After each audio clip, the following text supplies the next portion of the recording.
పోషకాలను, శక్తిని అందిస్తుంది. దీనిని మీ ఆహారంలో ఒక భాగంగా చేర్చుకోవడం వల్ల అనేకమైన ఆరోగ్య ప్రయోజనాలను పొందవచ్చు. పాలకూరలో ఉండే విటమిన్ ఏ మన కంటి చూపును మెరుగుపరుస్తుంది.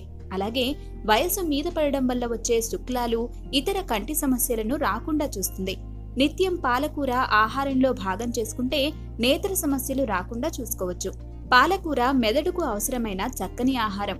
ఇది ఫోలిక్ ఆమ్లం, విటమిన్ ఏ, విటమిన్ సి వంటి ఖనిజాలతో పాటు అనేక ఇతర యాంటీ ఆక్సిడెంట్లను కూడా కలిగి ఉంది. అంతేకాకుండా ఇది మీ జ్ఞానశక్తిని మెరుగుపరుస్తుంది. పాలకూరలో కూడా మనకు చాలా విలువైన పోషకాహారాలు ఉంటాయి. సో బేసికలీ పాలకూర, స్పినాచ్ అంటే ఇందులో ఏంటంటే చాలా మంచి న్యూట్రియంట్స్ అంటే పోషక విలువలు అనేవి చాలా ఎక్కువగా ఉంటాయన్నమాట. ఈవెన్ ఇందులో ఈ కార్బోహైడ్రేట్ ఏదైతే ఉంటుందో ఇన్సాల్యుబుల్ ఫైబర్ అంటే మనకు పీచు